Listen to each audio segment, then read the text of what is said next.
Tonight on Nova. In 1986, 3 baby whales stranded on a Massachusetts beach. Their survival and return to the wild launched a new era in whale rescue. Today, whales are still stranded, but a volunteer rescue army is ready. We now have to make the assumption that many animals that we thought could not recover can recover. The story continues in Rescuing Baby Whales.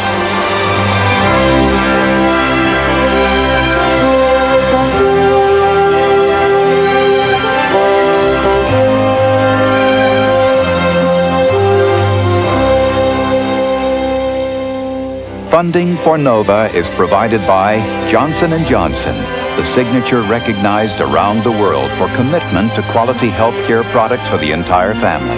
And Lockheed, a bold new force in systems engineering, management, and technology services for defense, space, and industry.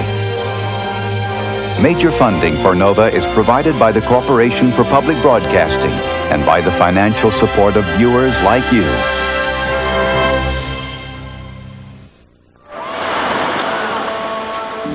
First Encounter Beach, Cape Cod, Massachusetts. In the midst of a winter gale, a mysterious phenomenon is taking place. Dozens of pilot whales are stranding on the beach.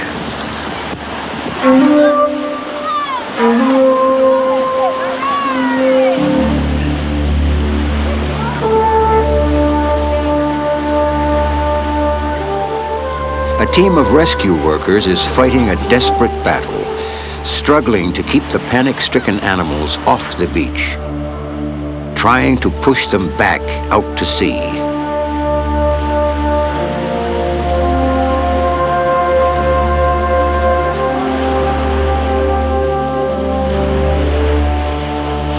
These marine biologists and local volunteers are part of a stranding network directed by the New England Aquarium in Boston.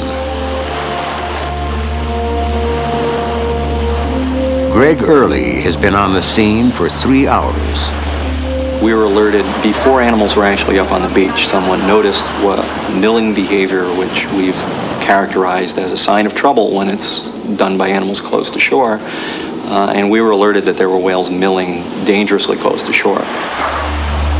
We attempt to avert the stranding as best we can, literally turning the whales around in the shallows and trying to get them reoriented and out of the area. More often than not, the effort fails. The whale flounders in the surf and then re-strands further up the beach.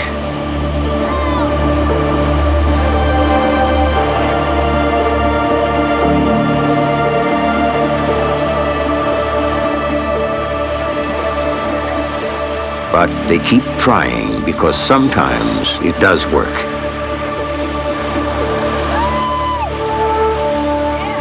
Altogether, 15 whales are pushed off and seem to head away from shore.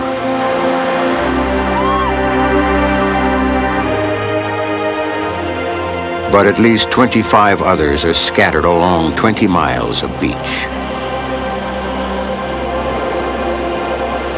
The tide is going out, and they'll soon be hopelessly stranded. Let's get everybody up there. The rescue workers plan their next move.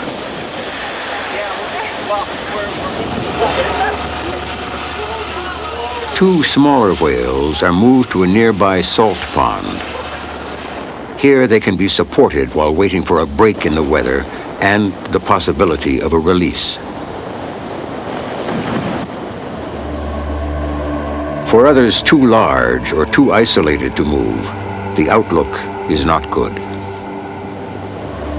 These are warm-blooded, air-breathing mammals, but their bodies are designed to float in the water.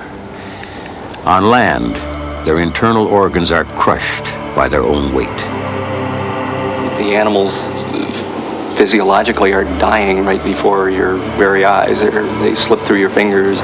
If you have 50 whales ashore, the majority of them are going to be beyond much hope. Their blood begins to pool. It's not made to circulate around in a body lying on the ground. You'll notice that if it was lying on a flipper, and we saw this year, that great areas of necrosis form because the tissue had already begun to die. If you have dying tissue, muscle tissue breakdown, those toxic byproducts get into the circulatory system eventually. Kidneys can't handle them. They don't have water. They get their water from the food they eat. You know, so you've got a process that begins. Throughout the night, volunteers do what they can to make the animals comfortable, keeping them wet so their skin won't dry out in the wind. Of the 25 whales on the beach, half are still alive, and perhaps 5 may be healthy enough to release in the morning. Those who witness the suffering find themselves asking a simple question. Why does it happen? But there is no simple answer. Geography probably plays a role. This part of Cape Cod has one of the highest stranding rates in the world. It may be that the hooked cape, with its shallow bay and exposure to winter storms from the northeast, is a natural trap. It's also possible that a geomagnetic field in submerged rocks may disrupt the whale's internal guidance systems, although it's not known whether whales respond to magnetism. Stormy Mayo is a biologist with the Center for Coastal Studies on Cape Cod. Like many other scientists, he thinks that strandings are probably caused by an unlucky combination of events. I could imagine, though I won't tell you this is what happens, that it is a combination of perhaps a slightly confused geomagnetic sense. That's the geomagnetic anomaly theory, and there is an anomaly here. A little confused on your movement patterns because of that. And shallow, flat bottom that doesn't seem to have a cline that would give you an idea of which way offshore was. And then a storm comes along. And there may be perhaps a large male that may be old and may make wrong decisions, and a school of fish comes into the area and he swims the school into shallower water, and perhaps the moon is full, and or any one of those, and all of them together conspire, and some days they may conspire more than others, and so the event happens. And that beach may have a number of those different conditions. In fact, we know it does. The problems are compounded by the pilot whale's natural herding instinct. In the open ocean, they stick close together whenever there's trouble.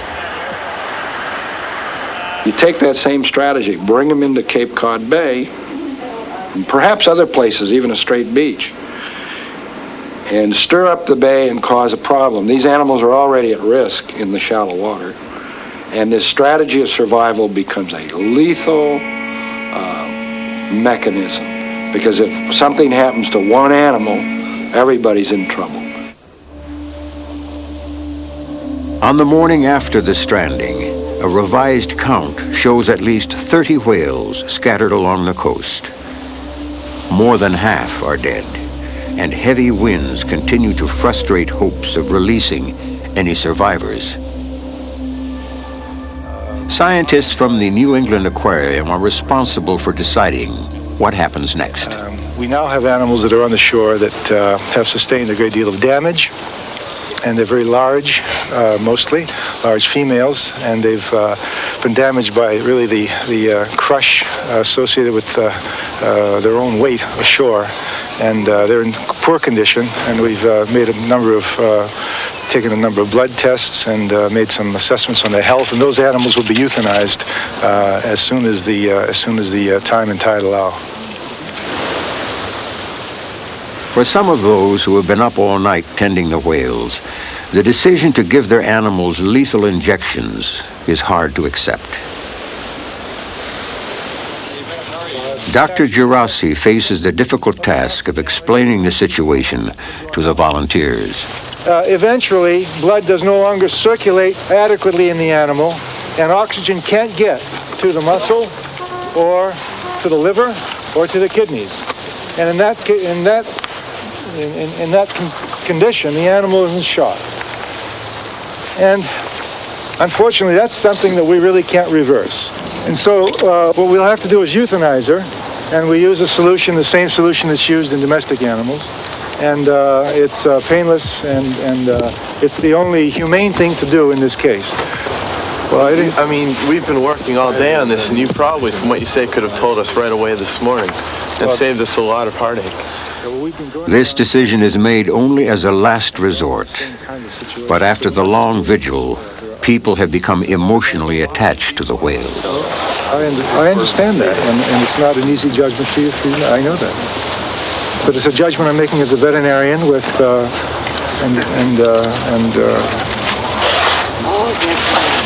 don't know what else we can do. One group tries to release its whale, pushing her into the bay where she struggles to swim. They feel that as long as the animal is still alive, she should be given a fighting chance at survival. Dr. Gerasi believes they are merely postponing the inevitable. I don't believe that we act hastily. We don't. But we have a good idea of what animals are going to live and which aren't. And it's rather sad to see, for example, those animals that we say should be euthanized, and if there's enough pressure from a local group, then we'll go elsewhere, because we're not really missionaries after the cause.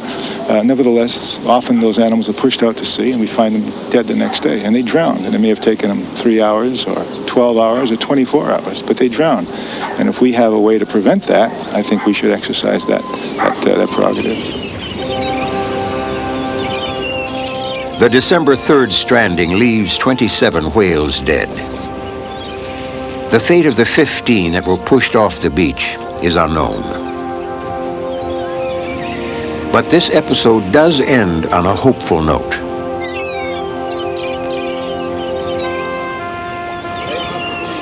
For the first time in the long history of strandings on Cape Cod, there are confirmed survivors. 3 young calves who lost their mothers are rescued from the beach. Because they're small, they're in fairly good shape. They'll be taken to the New England Aquarium to recuperate. In time, perhaps, they can return to the sea. But for now, captivity is the only option. They would have been, lone survivors of a herd. And from what we know about herd structure, they probably would not have done well by themselves. They feed as a large group. They protect one another in large groups. Some of the old animals act as sentinels or guards. We don't know quite enough about their behavior. We do know they require one another, and they live as a tight, gregarious group. And so letting them go out to sea would have been committing them to the ultimate sentence. So, the 3 orphans have a new home in a private pool at the aquarium's Animal Care Center. Immediately when we put them in the pool, they appeared disoriented. Their swimming was not vigorous. They weren't interacting with each other in their environment. What we did was immediately begin to try and interest them in food. They get all of their water from their food, and we feel that it's pretty critical to get them to feed in order to maintain some sort of water balance. The youngest whale, called Baby, was still nursing at the time of the stranding, and so must be taught to eat. But Baby doesn't show much enthusiasm to begin with. Let's put him down. It took longer for the smaller whale. It took several tries. It took several more days. After several days of not eating, he was pretty badly dehydrated, and we intubated him. We passed a tube into his stomach and gave him fluids, gave him mainly water and electrolytes. We had to do that once or twice, I'm not sure. Eventually, the allure of herring proves irresistible, and the process of recovery is underway.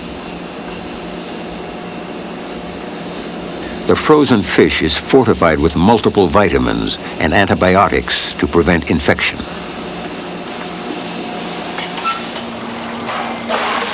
Within a month, Baby and the two older calves, Tag and Notch, show signs of improvement, and by spring, they're in good health. Baby is now a year and a half old. Tag is about 2, and Notch is 2.5. All 3 are males. Pilot whales normally stay with their mothers until age 4 or 5, and aren't considered mature until 10. So these are no more than toddlers. Their close formation swimming shows they are developing normal pilot whale behavior, becoming their own small herd of 3. Each one eats 40 pounds of fish a day. Stole a couple. He's a growing boy. By May, it's time to think about the next phase of this rescue operation. The return of these 3 whales to the wild. Here's Tag's last one. The first question to be answered is, when should it happen? Well, there were 2 considerations. One, the health, and they could have been released perhaps 2 months ago, not before that.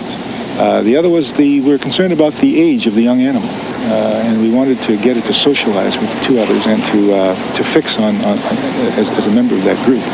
So that was really a major consideration with us. We would not have released the animals 3 months ago, only because we could not have released that 3rd animal. Had the other 2 animals been there alone by themselves, then we could have released them sooner. But we were paying more attention to this little fellow and hoping that in the company of others he would do okay. And he needed to grow. He needed to grow and gain weight, and he did. The NOAA research vessel Albatross 4 will carry the whales out to sea, where the young calves can be released into a herd of pilot whales. This 187-foot ship has plenty of workspace, lab facilities, and a crane for lifting the whales. A lot still has to be done. The aquarium staff now works against a rapidly approaching deadline in the last week of June. Because we are now only 18 days away. The team members have experience moving whales, but this operation is unprecedented. And because it's never been done before, there are no proven methods. The thing we don't have the experience with is how do we lift a whale off the deck of a rolling ship, 3 whales simultaneously off the deck of a rolling ship, and release them simultaneously. Because we cannot afford probably to have a 5-minute or a 10-minute or 15-minute period between each whale's release. I want those whales to be next to one another. I want them to hear one another so that they stay together. To me, I think it's very important that we keep this social group together. I think they'll have a better chance intermingling with another social group. Walk in towards this side so they don't just go right around. While the details of the release are worked out, the health of the whales is watched closely. To isolate animals for physical checkups, the team works like cowboys separating calves from the herd.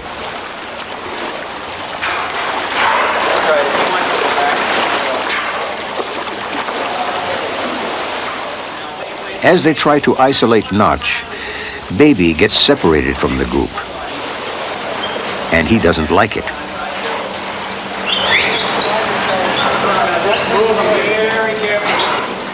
Notch is maneuvered onto a stretcher, slowly and carefully to avoid injuring his pectoral flippers. He's floating high enough here, we can probably just slide him right in. Once he's lifted out of the water, the examination proceeds quickly. This routine has been carried out once a month since the whales were rescued. It's been a rare opportunity to learn about pilot whale physiology. We saw this as a source of information and knowledge, and that's a long-term investment. We now know how to handle an animal that's been ashore, been stressed, either stressed by capture or by beaching naturally. We've got some very good physiological parameters to measure. We have methods to treat those animals. As the countdown to release day continues, Tag, Notch, and Baby are in excellent health. The logistics are being worked out, and the scientists are optimistic, but still, there are no guarantees. The results of our work are yet to be known. We could go out there and put these animals back. They could be rejected. They could get lost.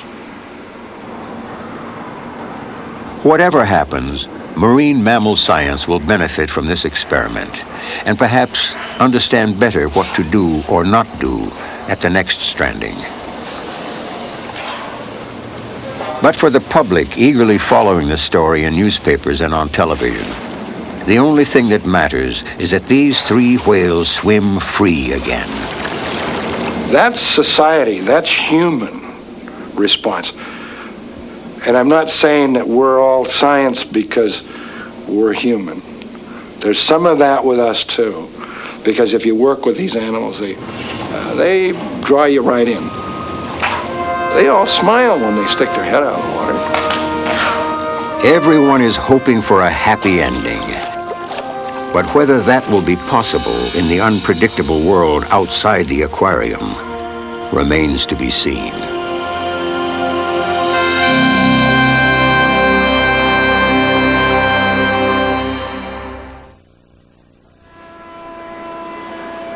Sunday, June 28th. Moving day at the New England Aquarium. Tag, Notch, and Baby have been here for 7 months. If all goes well, this will be their last day of captivity.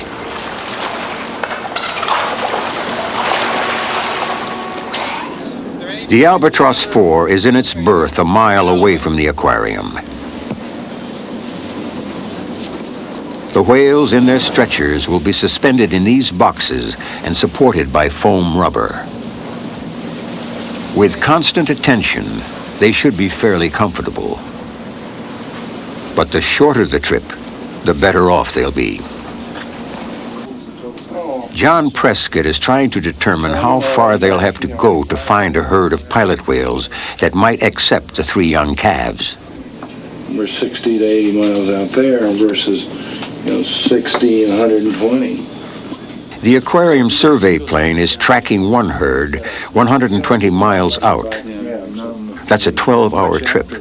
But a local fisherman has reported another herd closer by. Yeah, but if it is true, it's only an 8.5-hour trip here, whereas it's a 10 to 12-hour out here. So we're trying to get the aircraft to take a swing up there. But the plane is out of radio range, so they must get confirmation some other way. Did any of the other fishing boats call back yet? No, nobody from up north. I expect... John wants to time the departure so they'll reach the whale herd tomorrow morning. If they hear any chatter, they were going to give us a call. If there is a closer herd, they should wait several hours before moving the whales to the ship.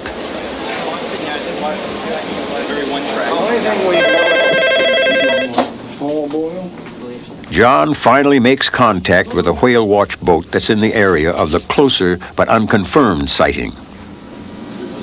So, well, you know there are lots of whales there. You don't know if there's a lot. You've not heard pilot whales. It appears that the longer trip is the safer bet. I'm going to start the process over here of loading. It'll probably be an hour and a half before we get to you. That's fine, no problem. We'll be standing by. Albatross 4 clear.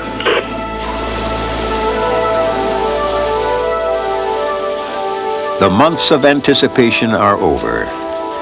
Tag, Notch, and Baby are going home.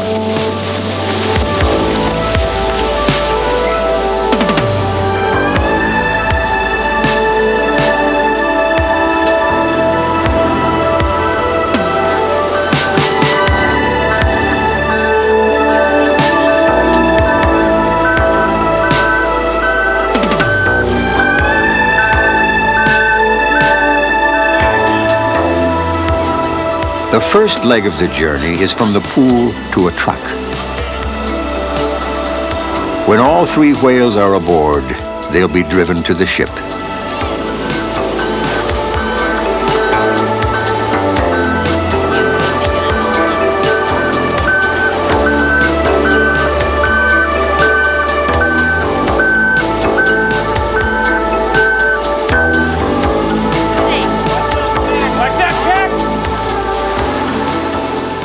Tag and Baby have taken the handling without complaint. But Notch is less happy about being hoisted up in the air.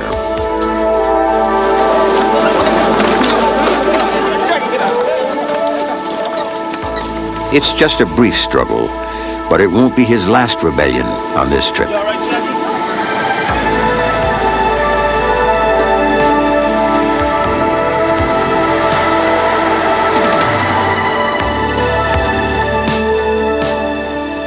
Alongside the ship, Captain Frank Arbusto and his crew join the operation. One of my guys want to go up? You want to go up?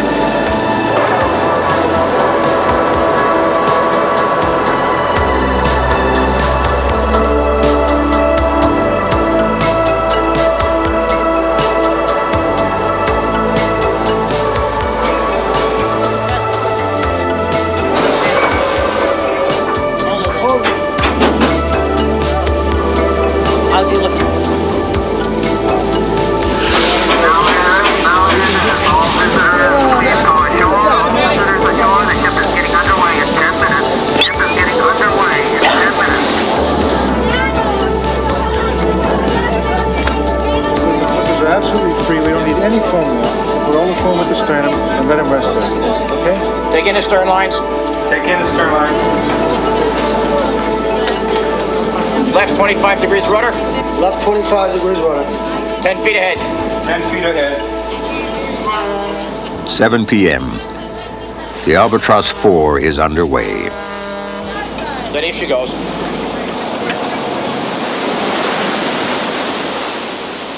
The destination is 120 miles to the southeast. The expected time of arrival, 7 o'clock tomorrow morning. For the next 12 hours, the attention of the crew will be focused on keeping the whales healthy. So far, so good. We're just making some adjustments on the foam and just getting them comfortable for the ride. Body temperature is a major concern. A whale's thick layer of blubber makes it something like a living thermos bottle. This keeps it warm in the cold ocean, but out of water, a whale can quickly overheat. We probably will need more ice eventually, but we got plenty of water. Zinc oxide will protect sensitive areas of the skin against chafing from the stretcher and sunburn. It's like the lifeguards at the beach.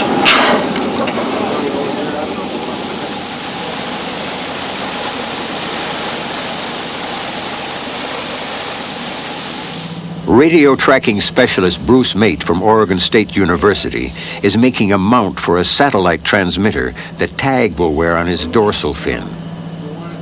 This device will make it possible to track the whales for several months after release. It's a brand new piece of technology, never before tested in the field. So just trace the line, we're out of trim. At 11 p.m., the medical team takes a round of blood samples. They'll be compared with samples taken earlier in the day to see if there are any changes in the whale's condition. In the lab, the samples are run through a blood gas analyzer to see how well the animals are using oxygen and expelling carbon dioxide. The results are close to normal, so their circulation is good. In fact, they're doing better now than they were at the beginning of the move 8 hours ago. 2 here, 2 there, and 1 up. At 1 a.m., Dr. Gerasi checks the progress on the satellite transmitter mount. It must be anatomically correct, since Tag will be wearing it on his dorsal fin. Maybe able to tag one really close, Bruce. Right in there. Yeah. Joe will attach the mount shortly before the release, which is now less than 6 hours away. 5 a.m. During the night, Baby shifted slightly in his stretcher. He may be a little stiff, so he's going to get a massage.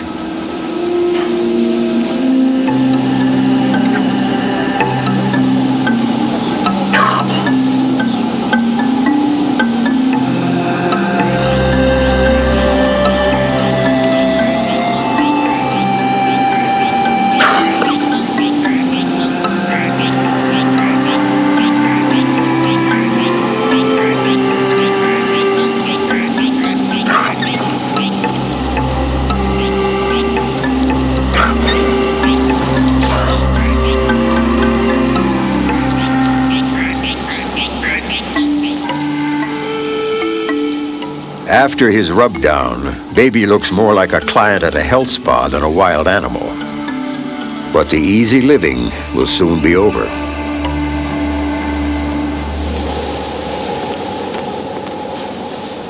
On the bridge, marine biologist John Nicholas is searching for whales. Well, there's about a half a dozen humpbacks still out here, right off the bow.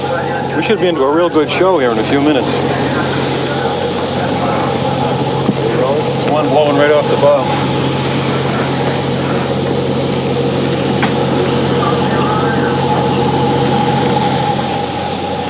If we were looking for humpbacks, we'd never find them.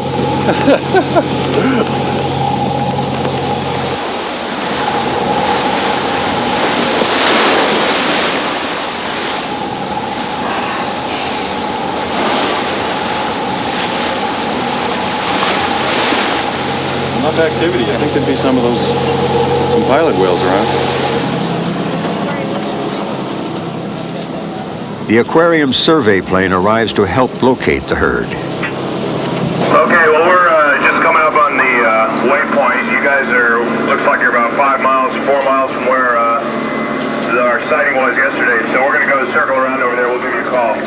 That's a Roger. This is the NOAA research vessel Albatross. Clear setting 9, standing by channel 16.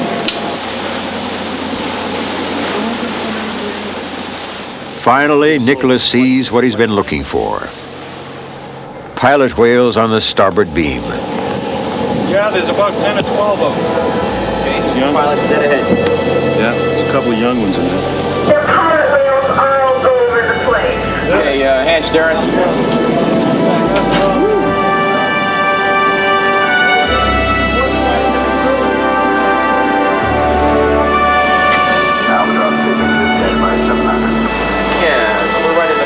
The pilot whales now. You can keep an eye on them for us while we'll keep as close to them as we can, and we'll just hold to here until preparations are made to deploy the whales. Over. The medical team is busy attaching the tags. Short-range radios will be used to follow the whales immediately after release. TAG will also wear the satellite transmitter for long-term tracking. This mount will be bolted through the fin with surgical plastic rods. The fin itself is a dense substance similar to scar tissue. I can see that. Dr. Gerasi uses Novocaine to anesthetize the area. Okay, now I want the bore. I'm going to start on that side. Bore. There, Bruce. The dorsal fin functions in part as a heat exchanger to regulate the whale's body temperature. It contains several large blood vessels, which Dr. Gerasi is trying to avoid. I'm going to need it on the other side. Wow. There they are. Hey. Oh, they're talking in 20 minutes. Yo. Look at them all. Wow. We're just tightening up on the nuts. The operation is finished without bleeding or any signs of pain. The nuts will slowly rust away, allowing the transmitter to fall off in a few months. Although I could probably shoot it. Television and newspaper reporters have arrived on a chartered boat. Everyone knows that whatever happens next will be on the news tonight.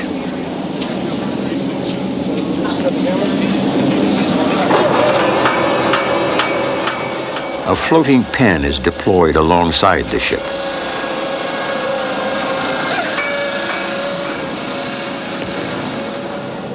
The plan is to lower the whales into it one at a time. When they have acclimated, the pen will be opened so all three can swim out together. This way, pull this way. That's it. The idea is to ensure that Tag, Notch, and Baby do not become separated during the release. It's feared that if they don't stick together, they probably won't survive, especially if they aren't immediately accepted by the herd.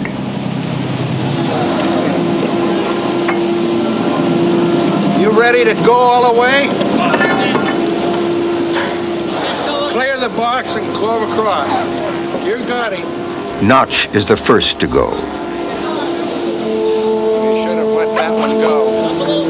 So far, everything has worked according to plan. But as soon as Notch is in the air, trouble develops.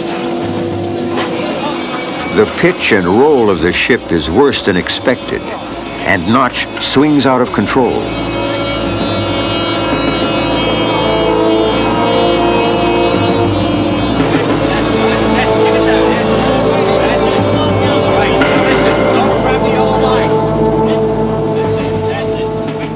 They manage to bring him down and pause to adjust the rigging. All right, just hang on. All right, now. Okay. Joe, stand by that line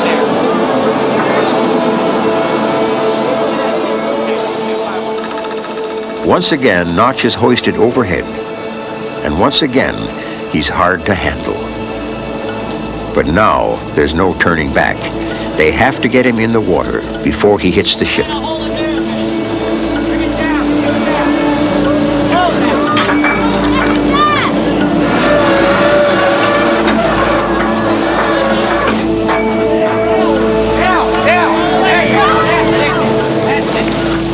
In the water at last, but not out of trouble. As soon as he tastes freedom, Notch bolts and gets stuck in the side of the pen.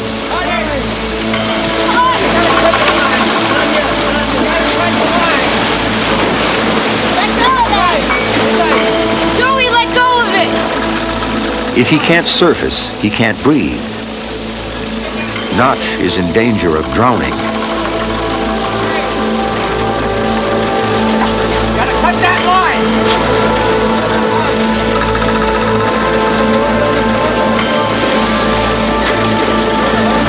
Let him go. There we go. Finally, the ropes are cut away, and Notch is free. Okay. There we go. All right. Stop your motor. All right. Okay. There we go. Okay. Stand by, Miles. Oh, wait a minute. The crew watches helplessly as Notch swims away, alone.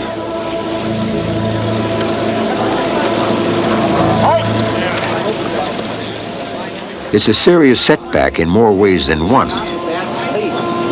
Who's got it? Right in their hand over there. They got the back plate. When he so- took off, It appears that Notch's radio transmitter has fallen off. Well, it may be, but it isn't going to last long. zinc without the oxide. backing plate. Maybe the plate could have broken off around the... They had it in their hand right there in the boat. They had the backing plate. Without the radio, he'll be impossible to track, and there will be no way of knowing whether he survives. That's disappointing. We didn't know how whales going to react in the water. Sure. Neither did I, and I didn't think I had He's to had 12 hours to rest. I didn't think I had to set him down. Now the question is how to release the other two. John decides to give up on the floating pen and release Tag and Baby by another method. Plenty of room. Good. And just rig as fast as you can. A three-sided box brought along for just this purpose is in position at the stern. that's fine. Tag and Baby will be placed in it, side by side, and tipped directly into the water. You guys got your lines? We're going to turn them around, right? Want to turn around? Okay, turn around, Doug. Come on.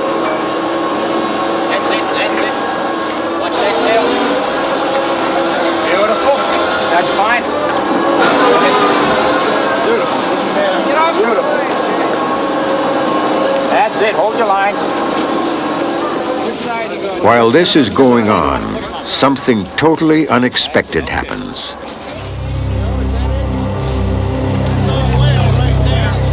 The runaway whale returns. Now they have to get Tag and Baby in the water before Notch disappears again.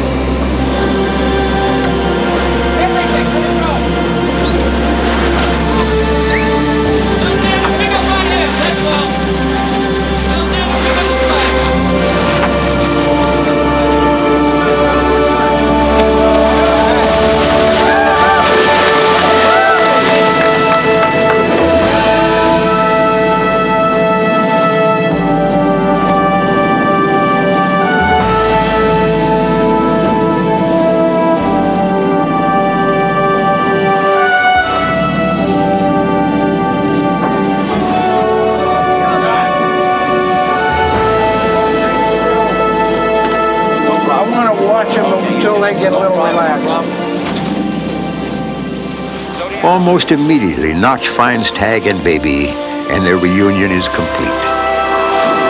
There they are, right off the tail of the Yankee Freedom. Yeah, they went to swim right by the Just camera. went right off the tail.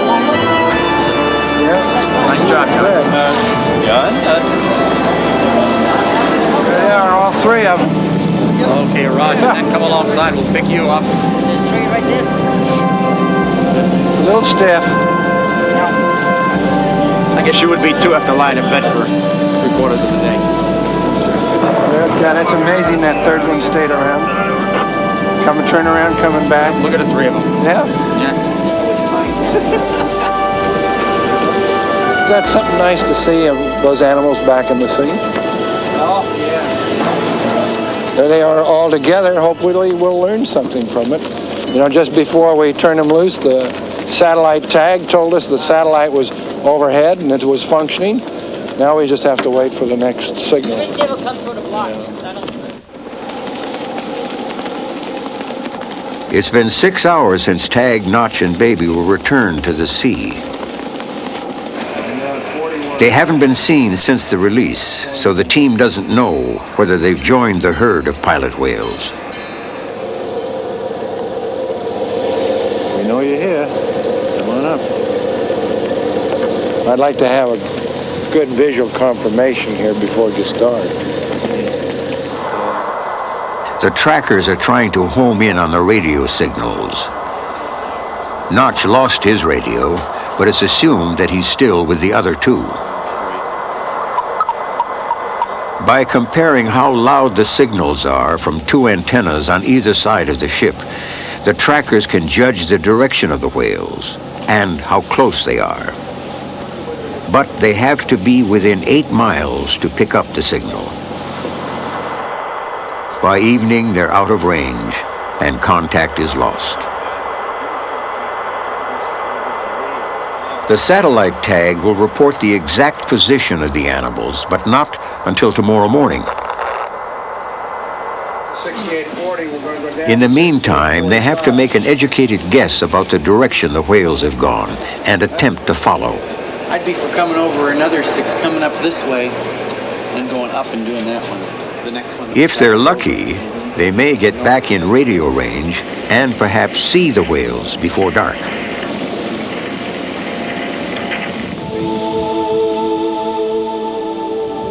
But as night falls, there is still no signal and no sighting.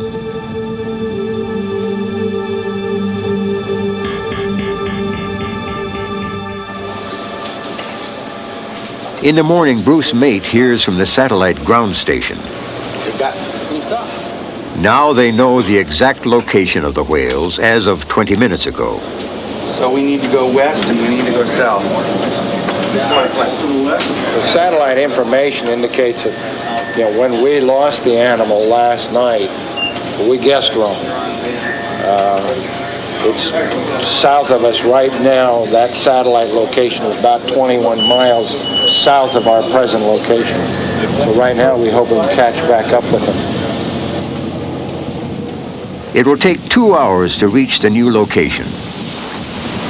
And it's going to be a rough trip. The seas are heavier than yesterday, and the forecast is for increasing wind.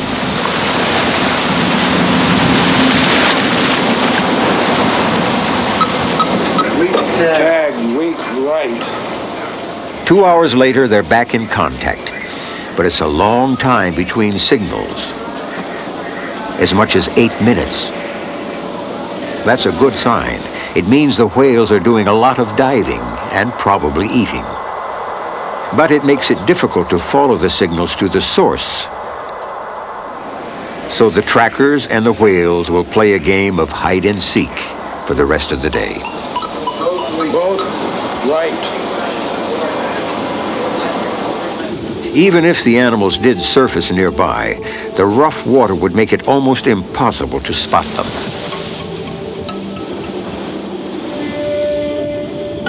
And so another day ends without a sighting.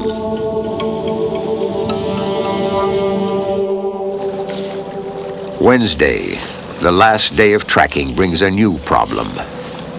Heavy fog. There's tag again on the right. But the radio signals are the strongest yet. We've come within a mile or two for sure. And the starboard side's much stronger than the left now. So we feel that the animal's almost directly abeam the ship. Wouldn't you know it? When you get so close. The fog, that's not even 100 yards of visibility. At 6 o'clock, we had a mile visibility, and if we had that now, we'd probably see the whales. The rest of the day is a frustrating stakeout. Everyone expecting at any moment to see Tag, Notch, and Baby swim out of the fog. But it doesn't happen. Just before dark, Bruce takes the antenna in hand. With the ship circling in a dead calm, he pinpoints the animals. They can't be more than 100 yards away. But that's as close as they get. They're off the stern right now. We're still close, you know? Did we circle once or twice, John? Twice. We circled twice. Both times the whales made a new course correction, which seemed to mean they were avoiding the ship. And after the second one, they passed us, and they were off the stern and surfaced and stayed there for a minute, which is the longest surfacing we've had during the whole 3 days. They're up right now, very strongly. I think they're avoiding us. I think they're avoiding us. They hear the ship and they're just staying away. They've got their wits about them. Let's go in. Okay. For the first time in 7 months, Tag, Notch, and Baby are on their own. On the way home, there's no disappointment, just bigger and better plans for the next time. It's amazing the dreams that have already begun to emerge from this group. Yes, you would like to do it again. Yes, you would like to have a bigger animal or two. You would like to put them out. We know those satellites work. So perhaps we can put a bigger animal out with a longer-term satellite and watch them maybe for 6 months or 8 months as we learn more about the attachment process. So everything's a learning experience. And we all have started dreaming once again.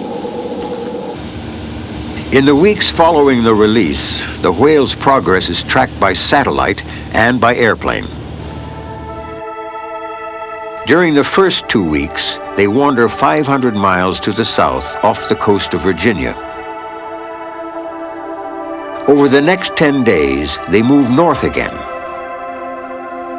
A month after the release, they're spotted from the air, swimming with a herd of pilot whales. After 97 days, the satellite tag gives out, and the whales have traveled 4,300 miles, apparently leading a normal pilot whale life.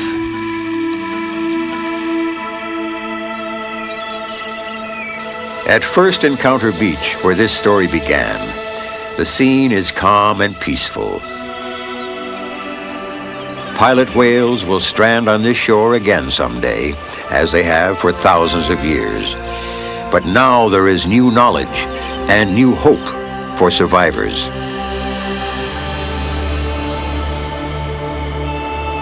And somewhere out there are 3 whales who gave us a glimpse of their world and who are swimming free in that world once more.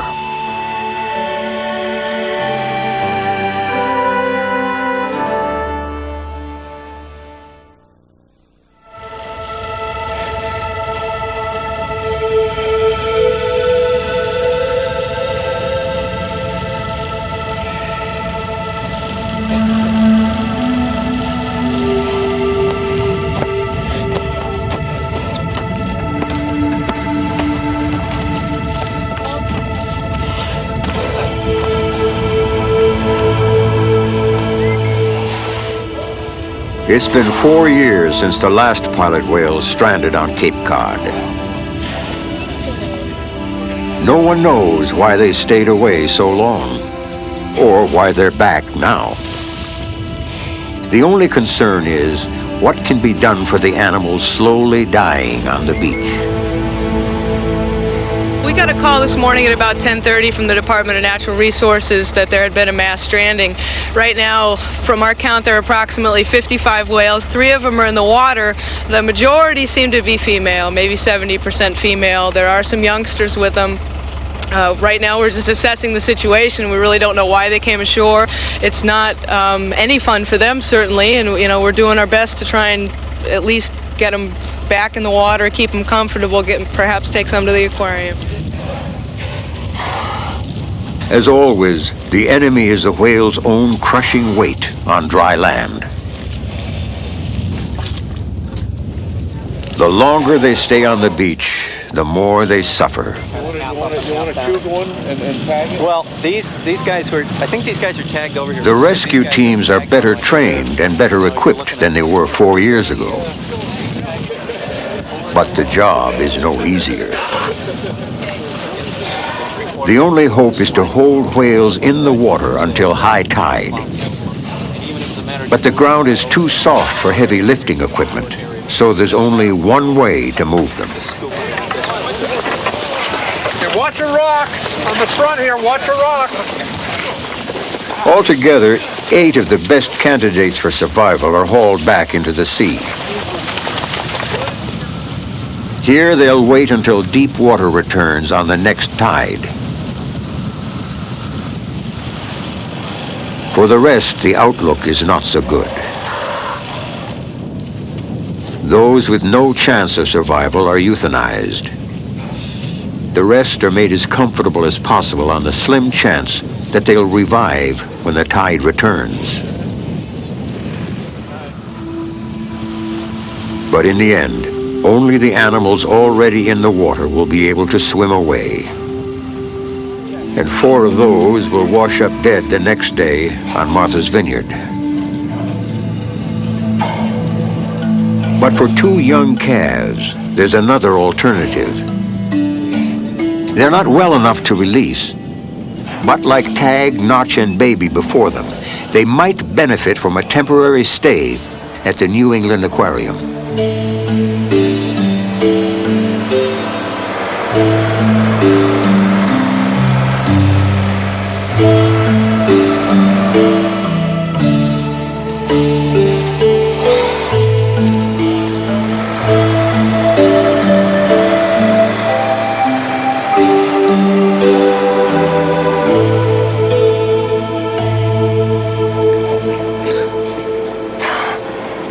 The ordeal on the beach has left the babies stiff and disoriented.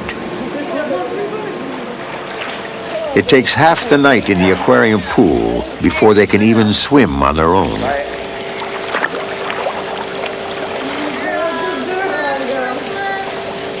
These 3-year-old females are larger and were on the beach longer than Tag, Notch, and Baby, but they'll have the advantage of experienced care. One of them in particular was worse off, and it was really in critical condition for probably 2 weeks, in that we saw some real abnormal behavior, we saw abnormal swimming patterns. And the blood tests we do and all the analysis we do show that these animals are suffering from stress, it's trauma. Our experience, however, has allowed us to handle those conditions. Antibiotics are used to treat a bad respiratory infection in one animal. And a combination of fluids, vitamins, and constant care help both calves through the first few weeks of recovery.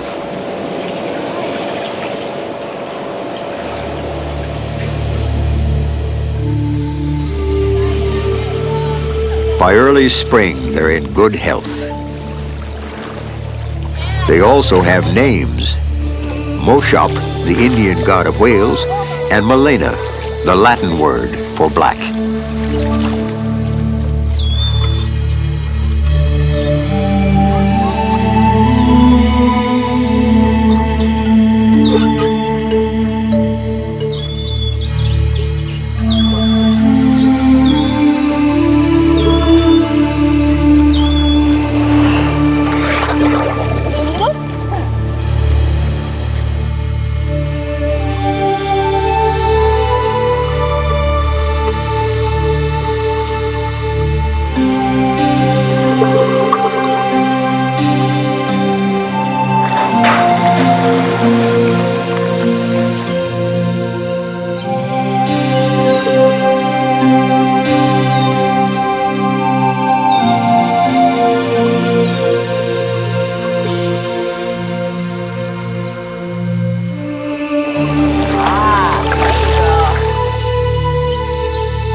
On June 25th, everything is set for the return of Moshop and Malena to the sea.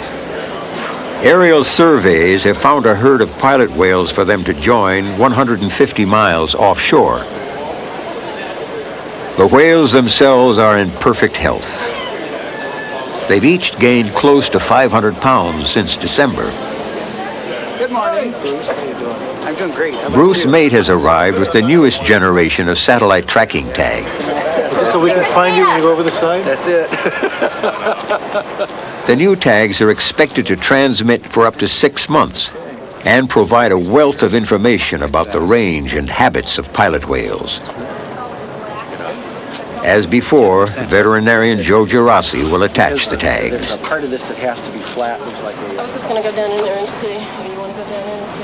Kathy Krieger and Greg Early are once again responsible for handling the animals and keeping them healthy during the long trip out. But just knowing that it's been done before makes the job a little easier this time.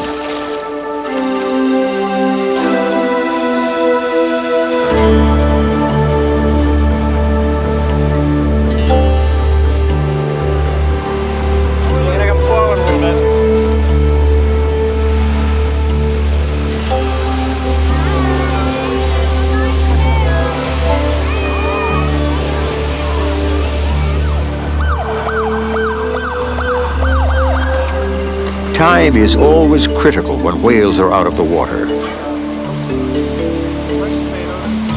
Once at sea, the transport box will be partially filled with water to provide more support.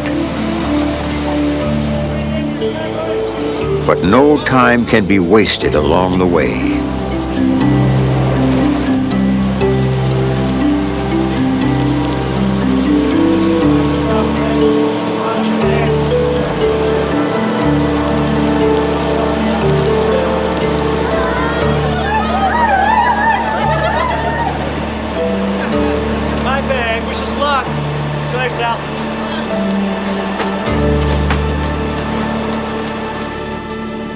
The whale herd spotted yesterday is 150 miles out. A 16-hour trip, according to the captain, Ham Carter. In the meantime, the main job is to keep Moshop and Malena comfortable.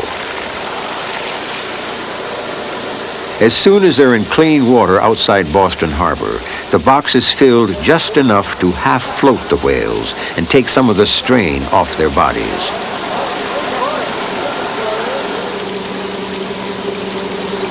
The captain's given us an estimated time of arrival on the scene at 6. Tomorrow's plan is gone over in detail. As far as possible, nothing is left to chance. But no one on this crew has forgotten that the best laid plans of marine biologists sometimes go astray. I think something's getting out of control or something's too weird. If you'll stop, everybody should just stop. But nothing's going to get out of control. So everything's been under control so far. Yeah, they're doing good.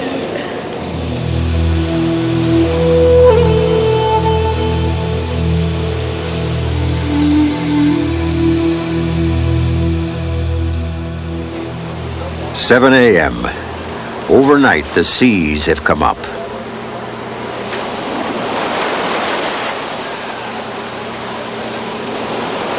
The whales have been in the transport box for 17 hours now, and they seem to be having no problems. The same cannot be said for the people, however.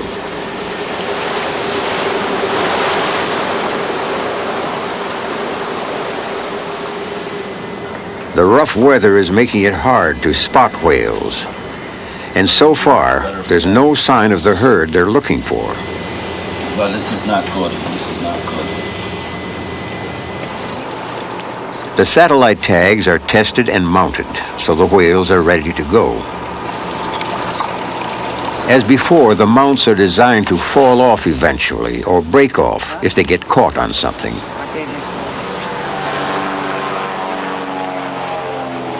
At 9 a.m., with no whales in sight, the aerial survey plane arrives to help with the search. The aquarium's Voyager 2, on hand with the press corps, is also put to work. There were some irregular breaks up there. I don't know whether it was just current rip. Yeah, John would like you to go. And so the morning goes, searching the open ocean for pilot whales.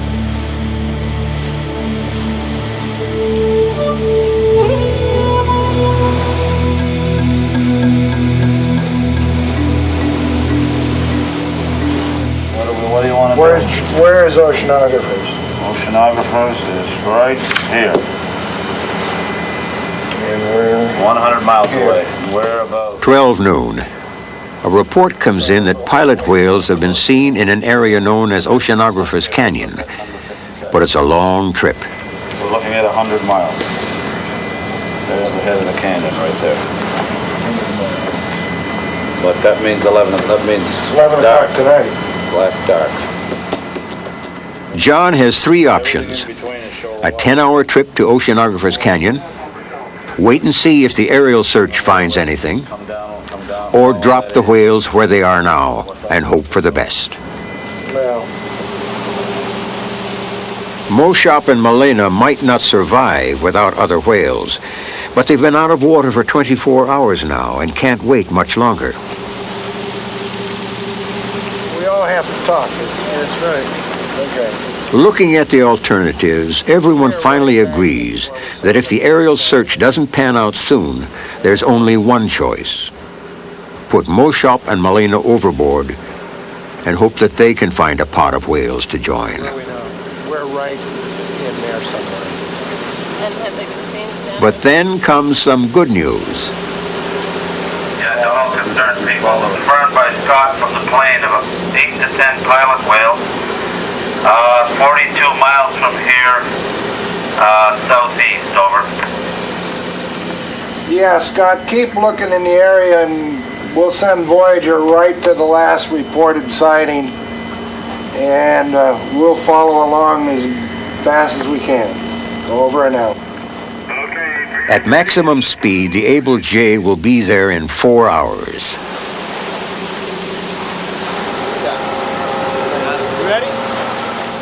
One of the lessons learned on the last trip was to avoid hoisting whales in the air from the deck of a rolling ship. There it is. The new transport box is designed to eliminate that problem. The whales will be taken off their stretchers and the box will be lifted on one end, tipping the animals straight into the water. At 5 p.m., Moshop and Malena are ready to launch. And the ship is surrounded by pilot whales. There they are. See them? Yeah. Dead ahead. They're dead ahead now, Russ. Everybody here ready to go?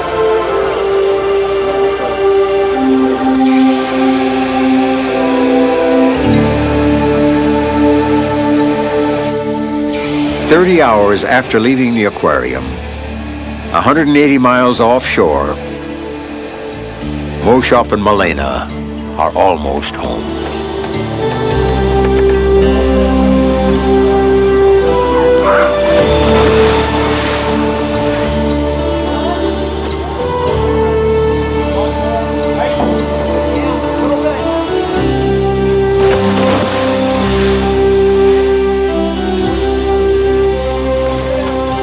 Once in the water, the two whales quickly find each other and swim off into the herd.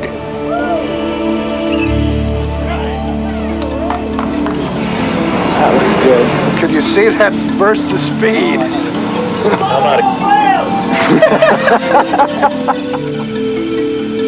That man was swimming a straight line for 6 months. Where's the wall? Circles all the time.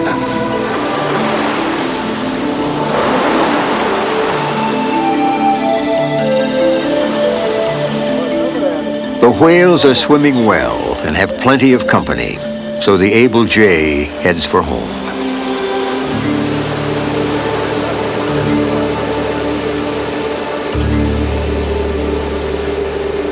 We got information from the pressure sensing tag. Now comes the scientific payoff as the satellite tags begin to do their job. For the next 6 months, they'll report not only the location of the animals, but also how often and how deep they dive. 2.5 hours after tagging, it was 41. Back on shore, the data continues to flow for a while. But after a week, one transmitter stops reporting. And 10 days later, the second one also falls silent.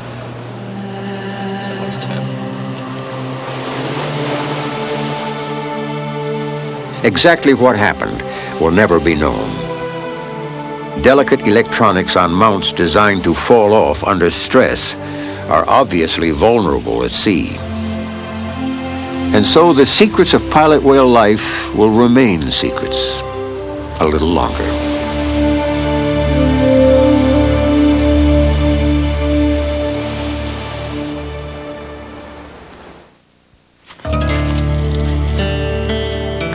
Ten years ago, a whale stranding might attract a few curious people. It was part of life by the sea. The local town would haul the carcasses to the dump or bury them on the beach, and that was the end of it. Things are different today. Hundreds of people come out, and they're not all spectators. In the past few years, an army of whale rescue workers has formed on Cape Cod. A network of 500 volunteers trained by professionals and coordinated by local conservation groups. In the fall of 1991, an extraordinary series of strandings put them to the test.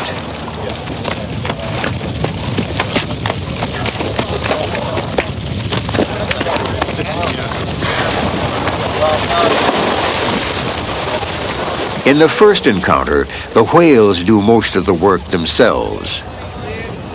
25 animals strand in a marsh near Wellfleet at low tide. But within a few hours, they begin to refloat on the rising tide. With a little help, they find their way back to deep water and out of danger. But 2 weeks later, another pod gets in trouble near Truro, and this time it's not so easy. What you're about to see was filmed by rescue workers on the scene. Yeah. Going onto the beach. God damn it. Get him out of here. Oh, shit. We're recording a stranding here. God damn. Can we get in front of him? Yeah. Yell and scream or something.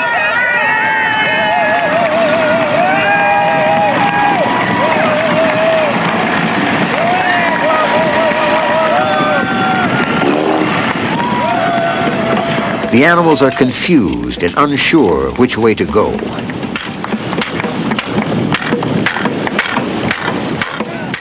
It's impossible to keep them headed in the right direction.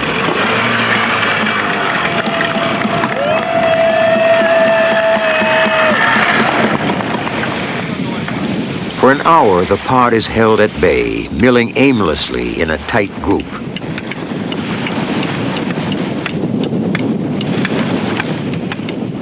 Then suddenly, they head for the beach.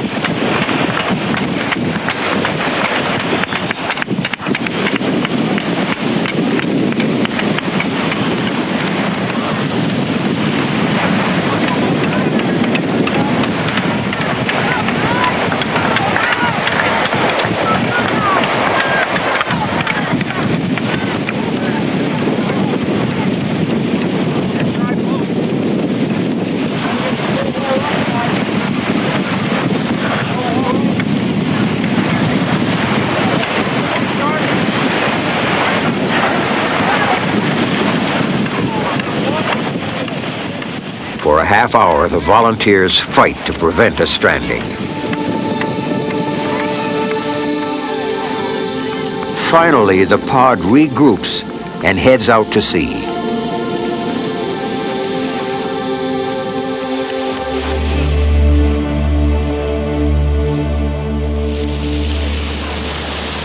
The next morning, that same pod turns up high and dry 18 miles down the coast.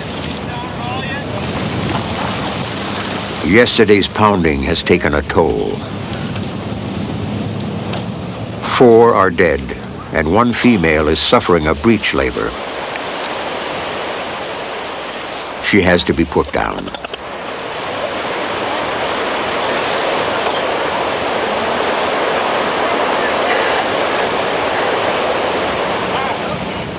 "12 others are alive, but fading fast. The quarantine pool at the aquarium is occupied, so moving animals there is not an option. Stormy Mayo and Dave Matilla from the Center for Coastal Studies decide to move as many animals as possible to a holding site nearby. Until the front end loaders arrive, they'll have to do it the hard way. Up, that's it, that's it. Down there and he's singing. Hold on. Up. Get in there. Okay, we gotta heave. Hands here. Hey, left, front. Come on, left. Come on. Up. Okay, keep walking. Somebody's in there with him. Somebody's got to get in there. Walk his nose up. Up. It's gotta go up. So begins the parade of whales to Sassuat Harbor, a half-mile away.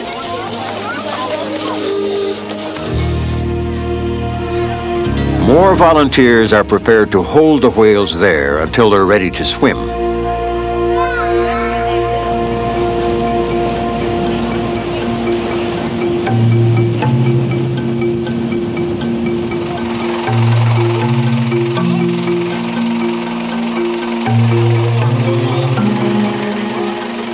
By the end of the day, 9 whales will have made the trip.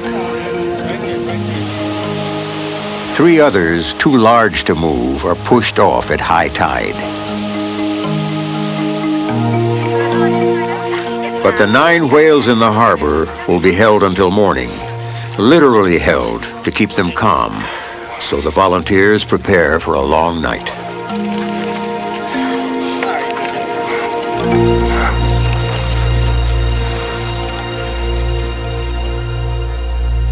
just try to gently herd them. We don't want them to panic and go into that tight circling stuff.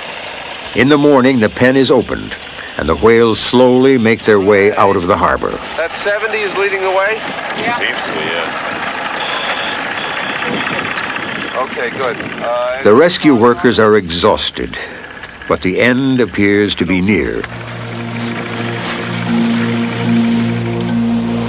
Clear of land, the whales gain strength, and they join up with the others released from the beach last night. But it's not over yet. At Comaquid in Barnstable, another stranding, 69 and 70. 24 hours later, all 12 whales strand again, 4 miles to the west. 2 are dead, and 4 more are put down. But the other 6 might still have a chance, so the volunteers go back to work.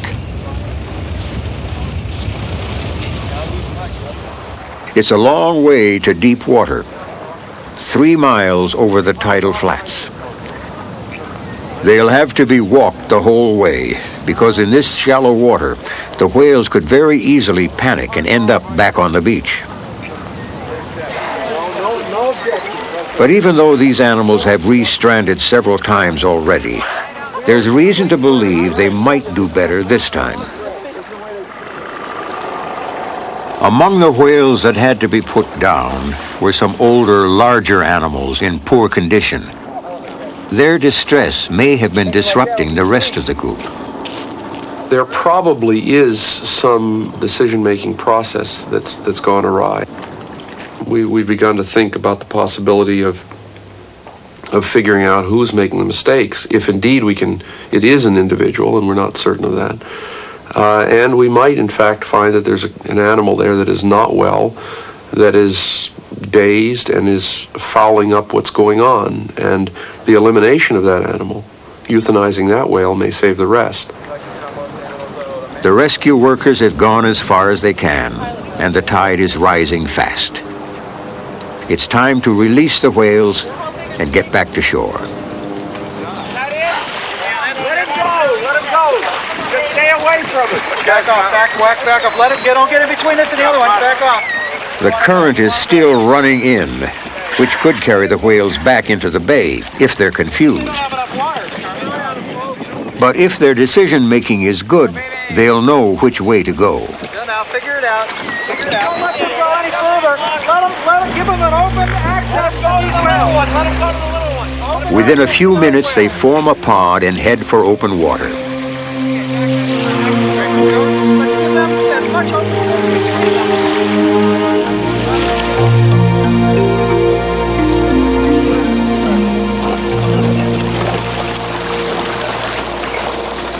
6 of them swimming strong. Really? Yeah, they look great. It looks like the whales might be out of danger at last. Way beyond the point. Way beyond the far buoy. They're in 50, 60 feet of water now. We'll see what happens tomorrow. I somehow or other, I'm sort of optimistic about this one. I wasn't yesterday, but I don't know why that is. Are you optimistic, David? I don't think we're going to be doing this tomorrow. Well, I think the reason we're not going to be doing this tomorrow is we're going to, when they call in, we're going to say, forget it, we're not doing this today. Oh well. In the weeks to come, the Center for Coastal Studies will track the whales by the radio tag one of them is wearing. Let me try this. 3 weeks from now, the pod will be sighted out in deep water, apparently doing well. There's a little something, but... For Stormy Mayo, the survival of those 6 animals marks the beginning of a new era in whale rescue. Among other things, we now have to make the assumption that many animals that we thought could not recover can recover. If we have the will and the logistics and we feel we've got enough reason to do it, we can probably, in time, develop techniques well enough so that we can actually get most of them out and free. If a whale stranding is natural, so is the human impulse to respond. The extraordinary effort of volunteer rescue workers has changed expectations about what can be accomplished. The problem now is to balance humane care with the desire to set whales free. To be sure that what we do is as good for the whales as it is for us.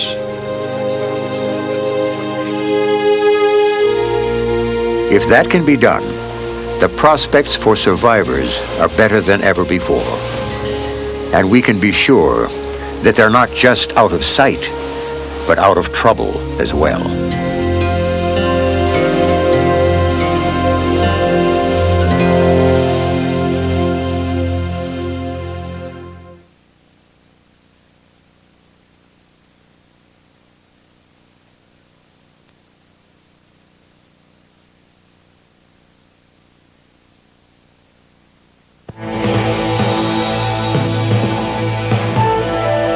Funding for NOVA is provided by Lockheed, a bold new force in systems engineering, management, and technology services for defense, space, and industry. And Johnson & Johnson, the signature recognized around the world for commitment to quality healthcare products for the entire family. Major funding for NOVA is provided by the Corporation for Public Broadcasting and by the financial support of viewers like you.